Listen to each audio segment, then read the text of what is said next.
தமிழகத்தில் 60 அரசு பள்ளிகளில் 96 கோடியில் 392 வகுப்பறை கட்டடங்கள் திறப்பு. கடலூர், விழுப்புரத்தில் 113 கோடியில் 2 மாதிரி பள்ளிகளுக்கான கட்டடங்களையும் முதல்வர் திறந்து வைத்தார்.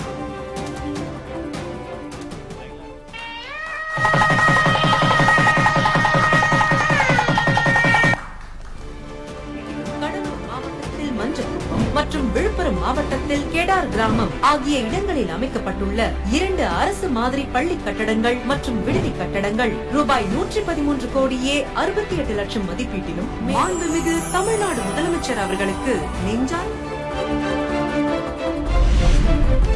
தமிழகத்தில் புதிய காவல் உட்கோட்டங்கள் 9 புதிய காவல் நிலையங்களை திறந்து வைத்தார் முதல்வர். தீயணைப்பு, சிறைத்துறைக்கு 22 கோடியில் கட்டடங்கள் திறப்பு.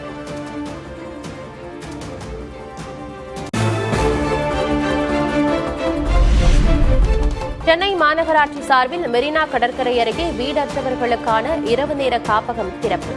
பிற இடங்களிலும் தேவையை பொறுத்து திறக்கப்படும் என துணை முதல்வர் உதயநிதி ஸ்டாலின் உறுதி.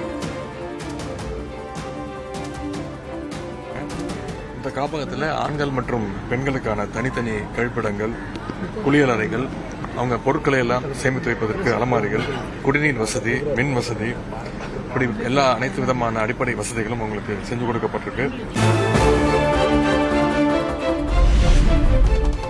சட்டமன்ற தேர்தலையொட்டி தொடங்கியது திமுகவின் தேர்தல் அறிக்கை தயாரிப்பு பணி. முக்கிய வாக்குறுதி என்ன என்பது குறித்து அரசியல் வட்டாரத்தில் எதிர்பார்ப்பு.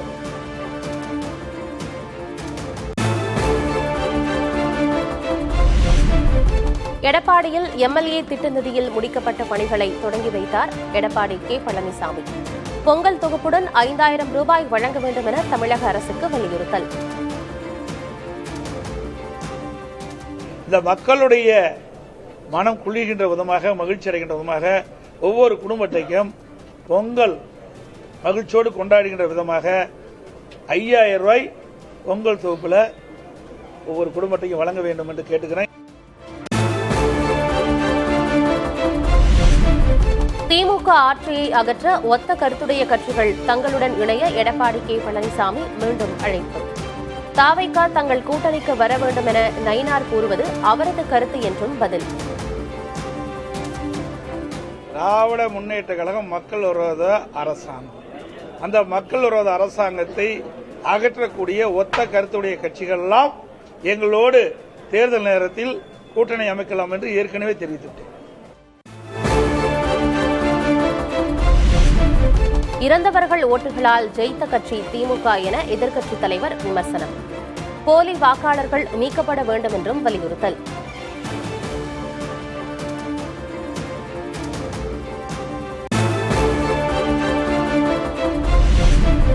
திராவிட கட்சிகள் வழியில் கிறிஸ்துமஸ் கொண்டாடிய தாவேக. சமத்துவ கிறிஸ்துமஸ் கொண்டாடிய விஜய்.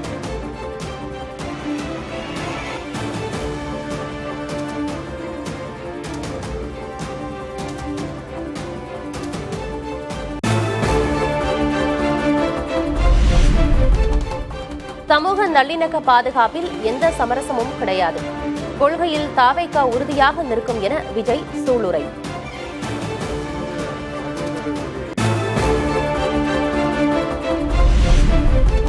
நிச்சயம் ஒளி பிறக்கும், அந்த ஒளி நம்மை வழிநடத்தும். கிறிஸ்துமஸ் விழாவில் தாவேகா தலைவர் விஜய் உறுதி. கண்டிப்பா ஒரு ஒளி ஒன்று பிறக்கும். அந்த ஒளி நம்மளை வழி நடத்தும். இங்க வந்திருக்கும் அருளாளர்கள், அன்பர்கள் அனைவருக்கும் என்னுடைய கிறிஸ்துமஸ் நல்வாழ்த்துக்கள். பொறாமையால் கிணற்றில் தள்ளப்பட்ட இளைஞன்தான் அரசனாகி நாட்டையே காப்பாற்றினான். கிறிஸ்துமஸ் விழாவில் யோசேப்பு கதையை கூறிய தாவேகா தலைவர் விஜய். ஒரு இளைஞனுக்கு எதிரா தன்னோட சொந்த சகோதரர்களே பொறாமைப்பட்டு அவனை பாழும் கிணத்தில் தள்ளிவிட்டு அதுக்கப்புறம் அவர் எப்படி மீண்டு வந்து அந்த நாட்டுக்கே அரசனாகி தனக்கு துரோகம் செஞ்ச தன்னுடைய சகோதரர்கள் மட்டுமல்ல அந்த நாட்டையே எப்படி காப்பாத்தினாருன்னு சொல்லி இந்த மாதிரி நிறைய இன்ட்ரெஸ்டிங்கான கதைகள்லாம் பைபிள்ல இருக்கு. பல கட்சிகளிலிருந்து வந்த சந்தர்ப்பவாதிகளை கொண்டுள்ள தாவேக தூய கட்சியல்ல, கலப்பட கட்சி. அதிமுகவின் துணை பொதுச் செயலர் KP முனுசாமி விமர்சனம். அது தூய்மை கட்சி இல்ல, கலப்பட கட்சி. எப்படி கலப்பட கட்சினா, செங்கோட்டம் போயிருக்கிறார், இன்னொரு கட்சியிலிருந்து போயிருக்கிறார். இந்த கட்சியில கொள்கை எதுன்னு கொள்கை இல்லாம உங்ககிட்ட வந்திருக்கார். ஆதவர்ஜினா பல கட்சியிலிருந்து வந்தவர், அங்க போயிருக்கார். இன்னொரு பிஜேபி இருந்து வந்தாரு, நம்ம கிட்ட வந்தாரு, அப்புறம் இங்க வந்திருக்காரு, அவர் உங்ககிட்ட வந்திருக்காரு. இப்படி எங்க வாய்ப்பு கிடைக்குது என்று சுத்துகின்ற ஒரு கூட்டம் உன்னிடத்தில் வந்திருக்கிறது.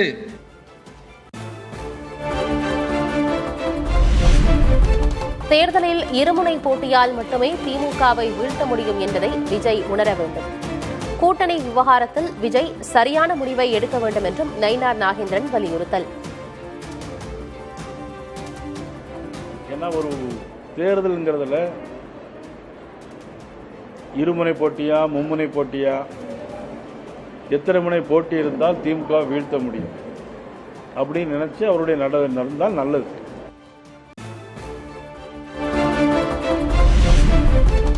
மீண்டும் வரலாற்றில் இல்லாத அளவாக புதிய உச்சம் தொட்டது வெள்ளி விலை. சென்னையில் 1 கிராம் வெள்ளி 5 ரூபாய் உயர்ந்து 231 ரூபாய்க்கு விற்பனை.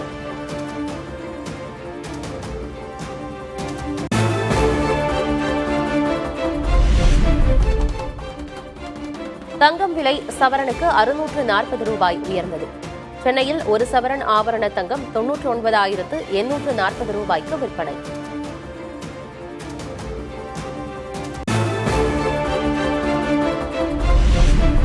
உதகையில் உறைபனியால் 0.5 டிகிரி செல்சியஸ் வெப்பநிலை பதிவு. மலைத்தோட்ட விவசாயிகள் கடும் குளிரால் பாதிப்பு.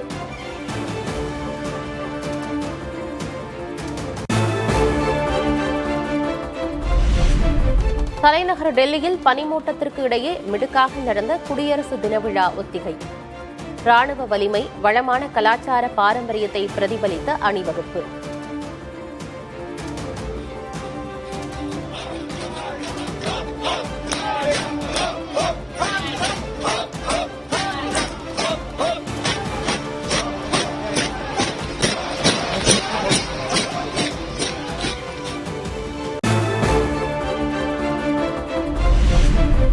டெல்லி, உத்தரப்பிரதேசம், ஹரியானா மாநிலங்களில் நிலவும் கடும் பனிமூட்டம்.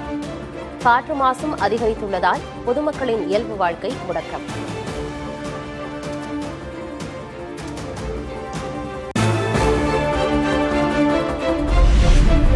மணாலி, ஷிம்லா, குலு உள்ளிட்ட சுற்றுலா தலங்களுக்கு படையெடுக்கும் பொதுமக்கள்.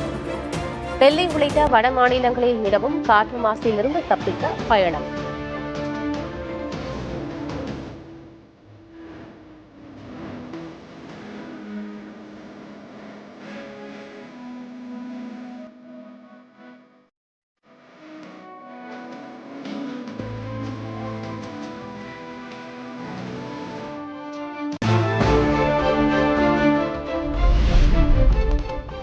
லண்டனிலிருந்து ஸ்டோன்ஹெஞ்சுக்கு ஆன்மீக பயணம் செல்லும் மக்கள். வட்ட வடிவில் அமைக்கப்பட்ட நடுக்கற்களை காண ஆர்வம்.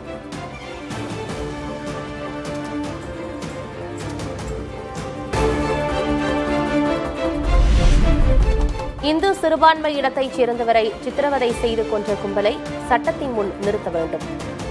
வங்கதேசத்துக்கு இந்திய அரசு வலியுறுத்தல்.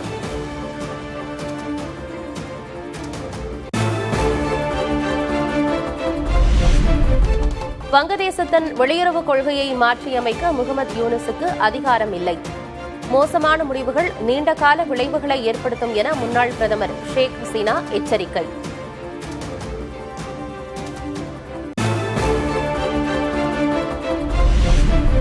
வெனிசுலாவிலிருந்து கச்சா எண்ணெய் ஏற்றி சென்ற மேலும் ஒரு கப்பலை தடுத்த அமெரிக்கா.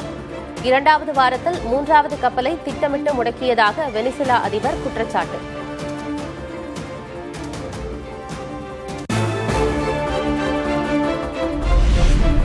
தமிழக வாக்காளர் பட்டியலில் ஹிந்தி மொழியில் பெயர்கள். தமிழக பட்டியலில் ஹிந்தி நுழைந்தது எப்படி என விருதுநகர் MP மாணிக்கம் தாகூர் கேள்வி.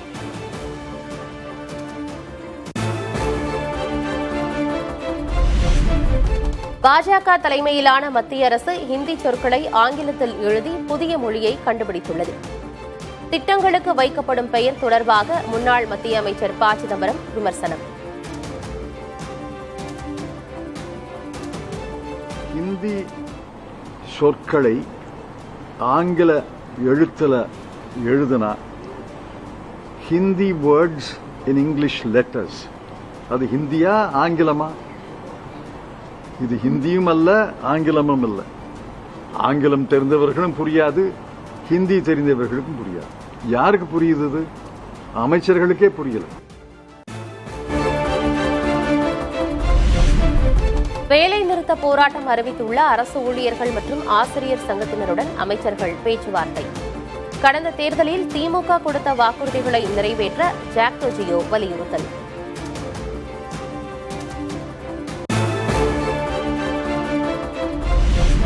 நீலக்கொடி அங்கீகாரம் பெறுவது தொடர்பான வழக்கில் மெரினா கடற்கரையில் உயர்நீதிமன்ற நீதிபதிகள் நேரில் ஆய்வு.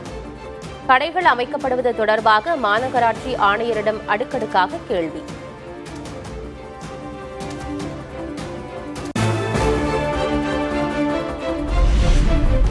அரசியலுக்கு வந்துதான் மக்களுக்கு உதவி செய்ய வேண்டும் என்பதில்லை. தனக்கு அரசியல் தெரியாது என்றும் கன்னட சூப்பர் ஸ்டார் சிவராஜ்குமார் பேட்டி.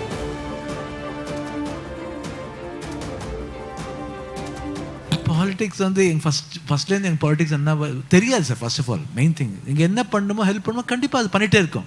அதுக்கு வந்து எங்களுக்கு ஒரு பவர் வேணாம். அதுக்கு நாங்கள் யாருக்கு வேணால் பண்ணலாம். I do not show partiality. I can do for everybody.